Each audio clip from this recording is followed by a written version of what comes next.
you're the first one you get to see. Here is what is blooming currently in our garden. Okay, we have some peonies, which these are those little side shoot peonies.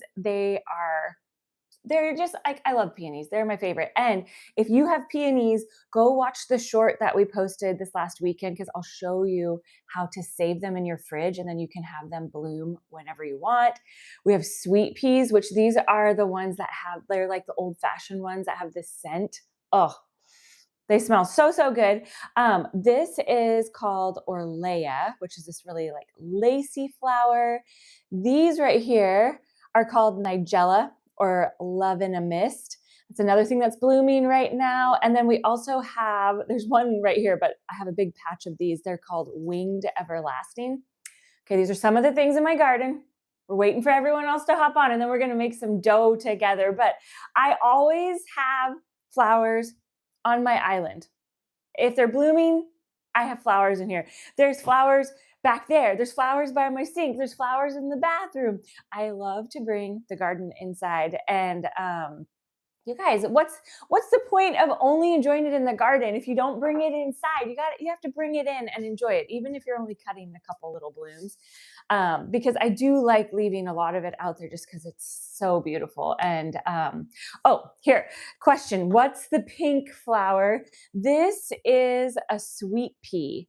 Now, sweet peas are so cool because you plant them in like early spring. They really like the cool weather.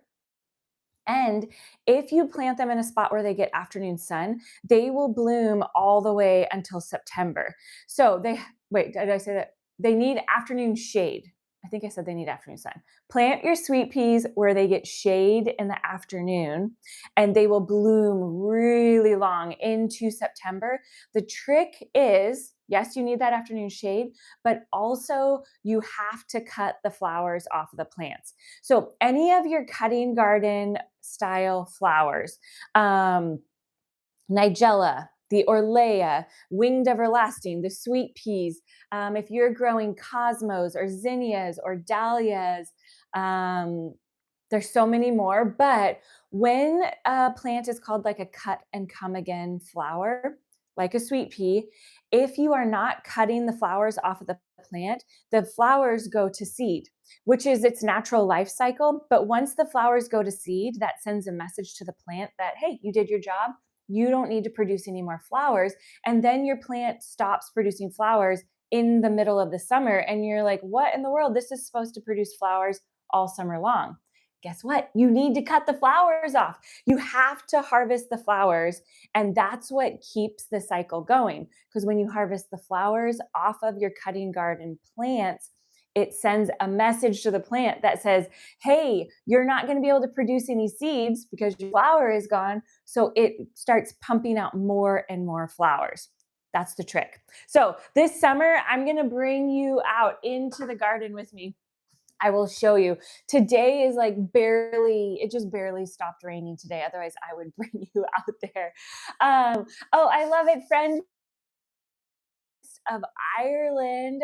How cool is that? Okay, it's definitely not morning there. I'm glad you could tune in to be with us. Okay, here's what we're doing today. We are making a massive batch of our everyday sourdough dough. This is the dough that I use to make our rustic loaves, sandwich loaves, baguettes, focaccia, and yes, pizza. And the reason why we're making a huge batch today is because we have lots of family coming into town this weekend because one of our kids is graduating. And so we are going to do a big pizza night in the orchard. I'd love to think that I would bring you along with me, but I know I will be much too busy being with family. But today you get to help me prep, and I want to show you how easy it is to make big batches. And what this is going to do for you is it's going to set you up. You can make this big batch, and you would then just pop it in your fridge once you finish all of the stretch and folds. And then anytime you want over the next week, you can pull batches of dough out to make fresh bread or focaccia or baguettes or pizza. Now, I get this question a lot. Do I have to wait a week in order to use the everyday dough? No, you can use this everyday dough the next day. Like we're going to mix this all up today. I could make a loaf of bread tomorrow. I could make pizza tomorrow. I could do anything I want with it tomorrow, but it will also last for at least a week in your fridge. And the longer that you allow the dough to rest in your fridge, the more flavor it gets. And also, this is so wild, but the healthier that it gets for you, which isn't that crazy. The longer that that sourdough yeast can work on the gluten, the better the gluten is for you. So cool. It's basically fermenting it, and any kind of fermented food is so, so good for you because it's easier for you to digest. So here's what I did yesterday, last night. So you can take this schedule and you can transpose it onto any day of your week, whatever works for you. But last night I took 100 grams of starter out of my main starter jar, Nigel, and look it. I used almost everything that's in my Nigel jar. It's okay. I took 100 grams out of this jar. I put it in this bowl. I like to use big bowls because it allows me to feed a large amount of starter and I don't have to worry about it like overflowing the bowl. So I put 100 grams of Nigel starter in here and I put 400, no, sorry, I changed my mind last night and then I almost confused myself. I put 350 grams of water and 350 grams of flour in this bowl. It has been rising all night long. And look at that. It's so happy. It's ready to go. Now, the reason why I fed so much is because I got to replenish my main jar. I've been using Nigel up. So here's what you can do. You can put that main bowl that you fed your starter in on your scale, turn your scale on, get it all tared out. And we want to put, I need to remember what I'm doing here. I need to put, because I'm going to make 2 bowls of our everyday dough because the amount that I need to make doesn't fit in any of my bowls. And it doesn't fit in my big KitchenAid either. It's too big for that. Okay. So I right now in here, I need to take out, because I fed extra so I can put it back in here. I need to take out, so my scale is all tared out, and I'm going to remove 80 grams and I'm going to put it back into Nigel. And my scale right now is just telling me negative numbers. It's like, hey, you took something out of the bowl. So if you're removing something from your bowl, make sure that you've tared your scale out. And even though your bowl is sitting on your scale, it should read 0, because I don't want to know what the bowl weighs. I want to know how much I took out. Okay, so now I removed 80 grams. That replenished my Nigel. I stir it up in there so that it mixes it up with any of the starter that was in there. Here's the bonus with this. You will never run out of starter. Your starter will rarely produce hooch. You can bake once or twice a month and your starter will be so, so easy to wake up if you're constantly putting discard back in. Now, I know that there's lots of different thoughts on that. There's lots of different ways to do it. This is the way that I do it because it's easy. I don't have to worry about it. I don't have to feed my starter every day. That's why I do it. Lots of people say it will make it more acidic. And here's the thing. If you want to be a sourdough master and you want to worry about your sourdough every single day, then I invite you to do it different. The way that I do it is the easy way because I want to worry about life and other things and not worry about my sourdough starter, and I don't want to feed it every day. I don't want to even think about it every day.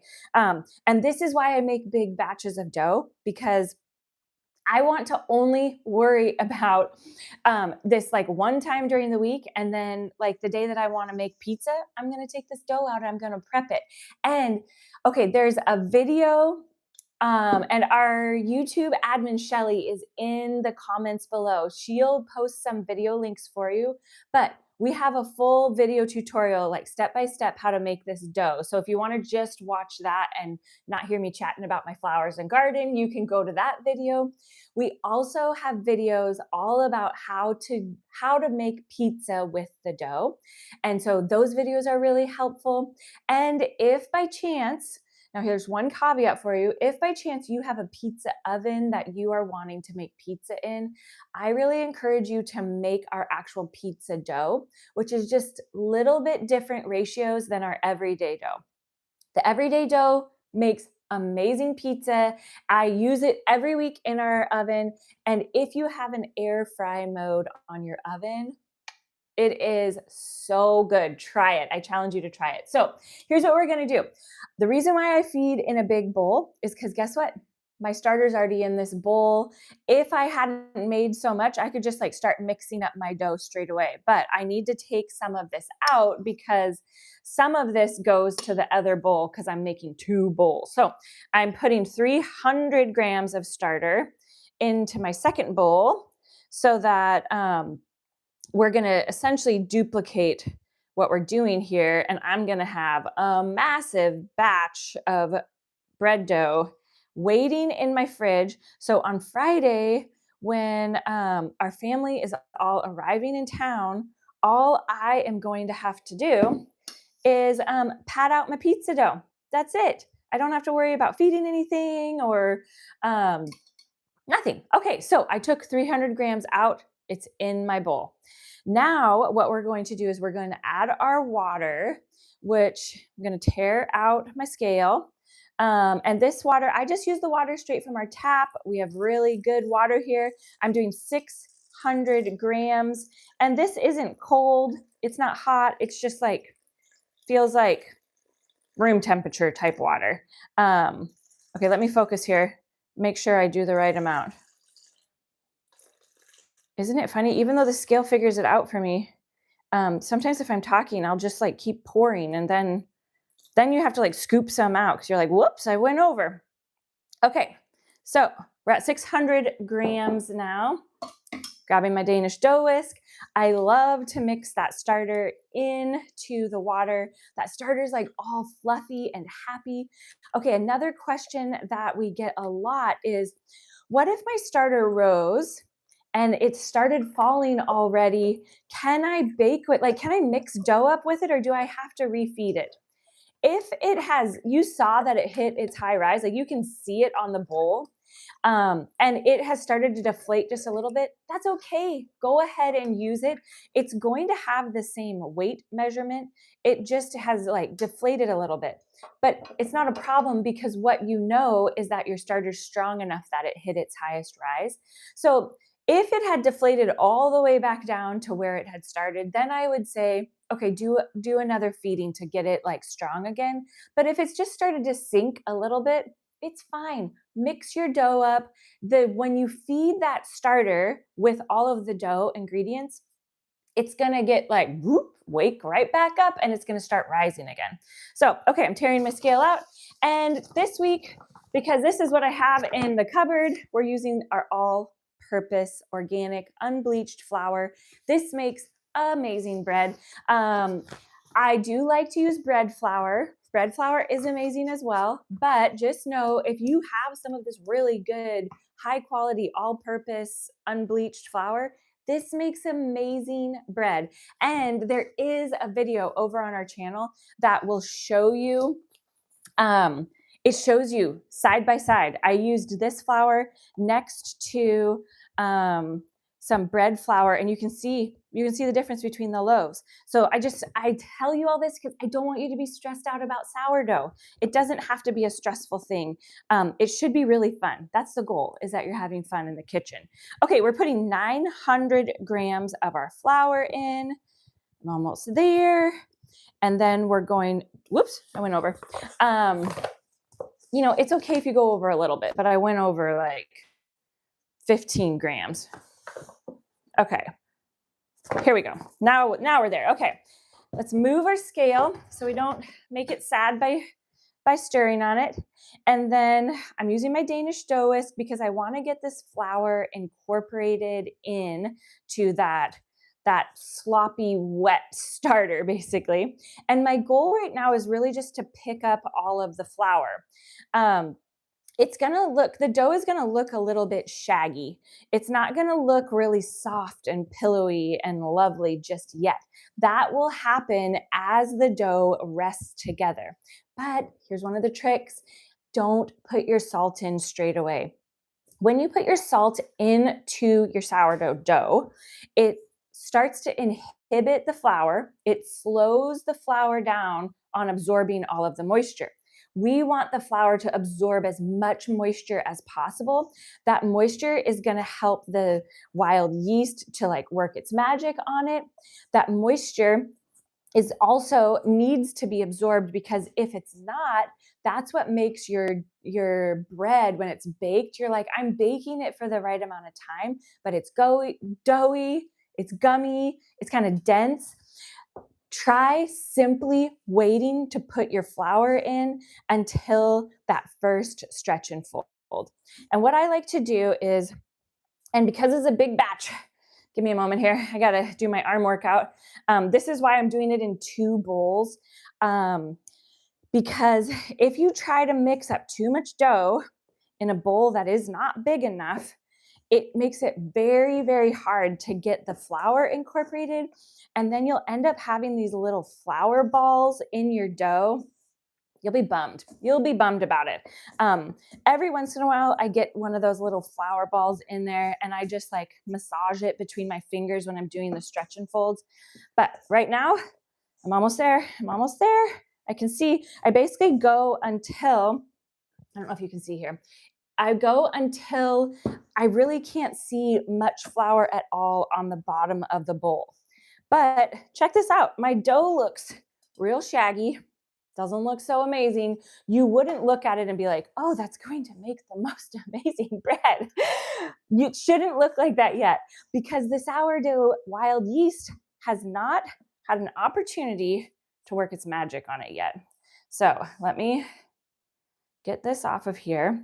And then what I like to do is, at this point, I actually shake the salt right over the top of it. And the reason why I shake it over the top right now is for multiple reasons. One, I don't want to forget to add the salt when I am doing that first stretch and fold. And if the salt's not on there, it is possible that I would forget. And man, no salt in bread is like, basically just, you're not going to get any good flavor. So put your bowl back on your scale, tear it out. This is my favorite salt to use. It's this like, it's a pretty fine Himalayan pink salt. I just love it. It's so beautiful. It has really great flavor too. I can get this big container for a pretty good price. And okay, we're doing 24 grams. That's the amount that we like in ours. You can adjust the amount of salt that you put in yours. Don't omit it completely. But if the salt that you use, you feel like you're getting more flavor out of it, then you don't need to put that much in, but you do need a little bit. So here we go. It's just resting on top. Okay, the other reason why I put it on top is it gives that salt a chance to just slowly start breaking down and dissolving. So when I get to doing that first stretch and fold, it's going to be really easy to incorporate. And there are, like, you can go through this whole process with me in the actual video, but now my bowl, this is going to rest for 30 minutes. Then we will do that first stretch and fold. This bowl, I'm going to mix up in a moment, but I want to answer your questions. We're going to answer any questions that are from members first. Here's the cool thing with our membership, you guys, our channel is just growing so fast. We feel like beyond honored. We feel so honored that we get to share all of this goodness with you. And guess what? We have a small team, and we're doing the very best we can to answer people's questions in a timely manner. But if you join our membership, I can tell you this, either myself or Shelly will answer your question within a day. We are on there every morning looking for any questions and comments and concerns and such from our members. So members, you get our attention first. Members get access to all of our videos first. We do a member live once a month where I get to answer just your questions. So whatever your specific question is about your sourdough, come hang out. It's kind of like having a sourdough or a gardening coach. Like we're here to just coach you along. And oh, there's some fun perks that our members get. And they will be the first ones finding out about all of the fun that we have planned for our upcoming live, because you guys, we are so close to hitting 100,000 subscribers. That's a big deal in YouTube land, and it feels kind of weird to celebrate it because it's like a goal we hit, but we get to celebrate with you. Anyways, we have some really fun stuff that we're planning, and our members are going to be the ones to hear about it first.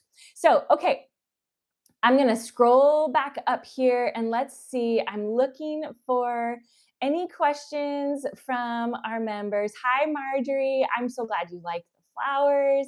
I love seeing where you all are from. Oh, yes, I'm so glad you guys like the flowers.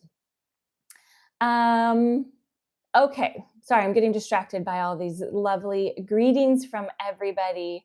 Okay, let's see. Rob says, I think I read that right. Okay, anyways, I made pizza for the first time yesterday. My family loved it. Thank you for the recipe. Yay, woohoo! So glad. I'm so happy to hear when any of the recipes work out for you all and you all love them too. That's the best. That's the best compliment for any recipe. Okay, next question from one of our members. I love the big batch idea. It sure saves me time and I have bread or other things when I need it. Yes, that's why the big batch is so nice, because the thing with sourdough is it does take time. But it isn't so much that it takes so much of your time. It takes time for the sourdough to work its magic. And you really want to make sure that you allow the sourdough to work that magic on the gluten. If you are having trouble with like your bread rising, some of it might be that you have not let it proof for long enough. Now, I am a huge fan of cold proofing all of my dough. I do not let any of my dough bulk ferment on the counter. And I know that's another thing that people are like, what? Everybody says you have to bulk ferment on your counter. Guess what? You don't. You don't have to. When your dough can bulk ferment in the fridge, it slows the process down a little bit, which allows the flavor, the texture, the rise to be deeper and richer. So get to the end of your stretch and folds. You need to do that on the counter. So you mix your dough up, you go through all 4 of your stretch and folds. As soon as you finish that final stretch and fold, make sure that your dough is covered airtight, put it in the fridge, let it proof until the next day. Then shape. And oh, Aaron's coming. Aaron's home. He and Parker had to run an errand, so you might see them walking through the kitchen. So make sure that you allow your dough to cold ferment, then shape it, let it go into the basket or the sandwich loaf or whatever it is, whatever shape you're doing, and then cold ferment it again for a couple hours before you bake it. That cold is going to give your dough so much more flavor, better texture, better rise, better crust. And then guess what? You don't have to babysit any dough on your counter. You don't have to babysit any dough that you're like, did I let it proof too long? Just pop it in your fridge. And then, okay, the cool thing is that then you pull out that big batch of dough, because you're like, yesterday morning, I thought, well, number one, it was pouring down rain. It felt like a fall day yesterday here. It was cold and rainy. And I had a little bit of dough left in my fridge from last week. And I'm all, ooh, I'm going to make a fresh loaf of bread and we're going to have soup. And so last night we had fresh bread and soup, and it took almost no time because that dough was already made. So that's one of the perks of those big batches. Okay. Oh, Marjorie was saying she missed how much flour we put in. We put in 900 grams of flour. Now, here's the thing. This recipe, what I was making today, this is a double batch of our everyday dough. So the everyday dough, when you make this double batch, it would make 2 900-ish gram loaves, or you could make like 3 baguettes, or this makes 7 pizzas. And so I have enough that I am, yes, going to make, I think, 14 pizzas this weekend.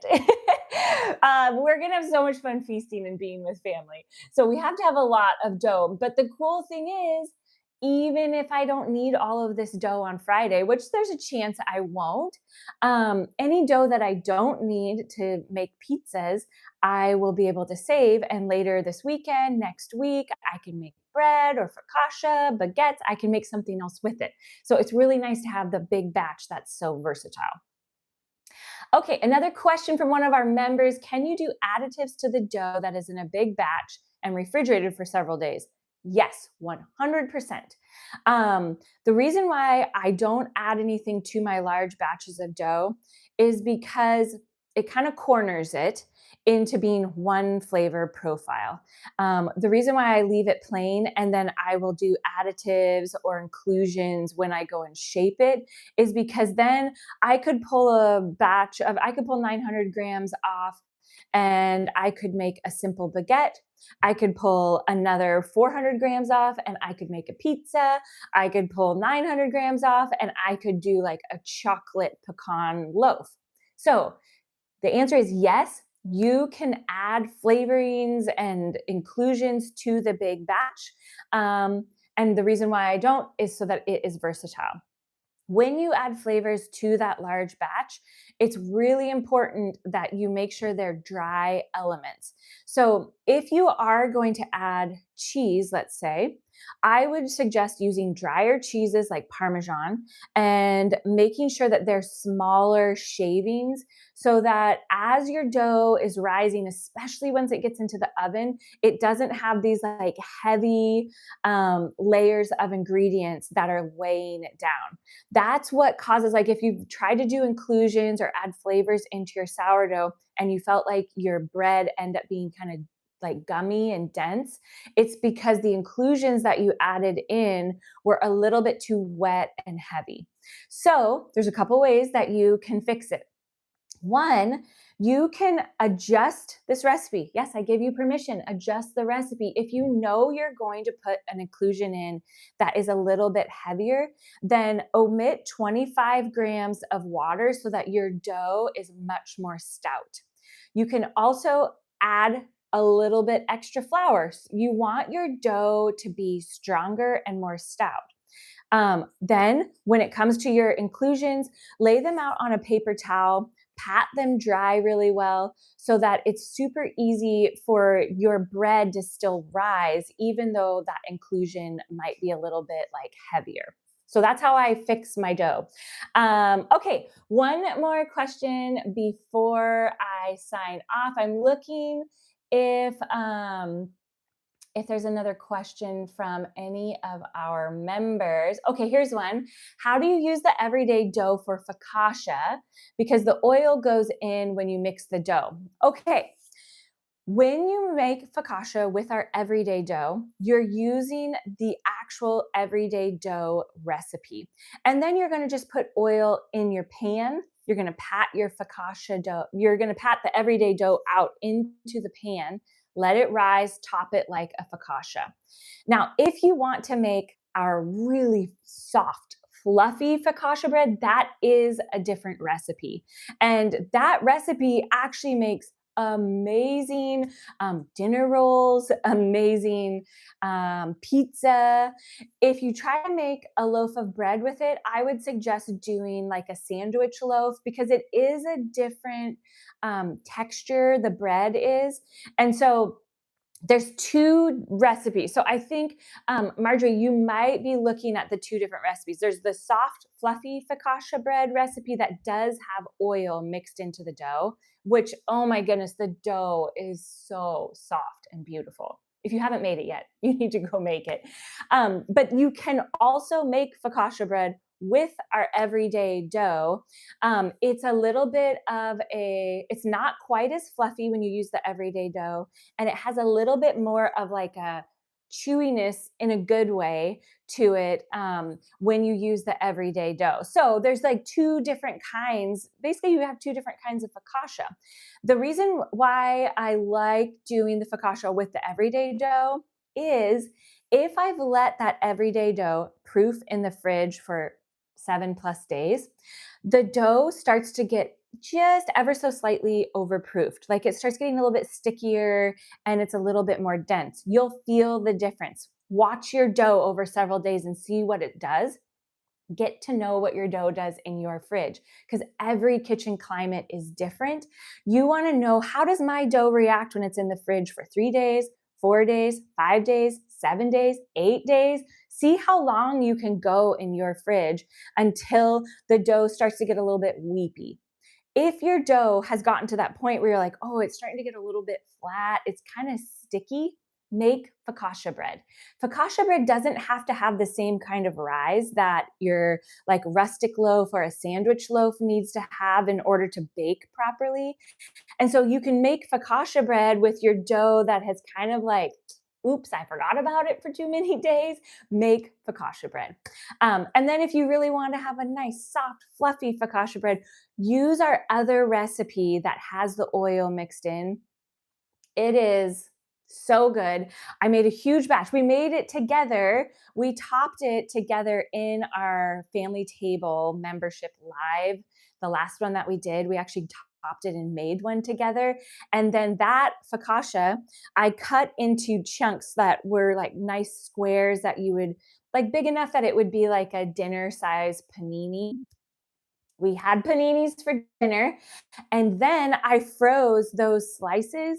And the last several days, the guys have just been pulling out slices of focaccia bread and having the most delicious paninis for lunch. So there's so many ways that we can make baking easy, and we're here to cheer you on. So come hang out with us. We have so much fun planned, especially as you guys, we're just so excited that so many people want to come and bake with us. We're getting lots of fun stuff planned for when we hit 100,000 subscribers, which I think is going to be mid-July. So don't go anywhere. Stick around. And if you want more help with your baking, come join the membership.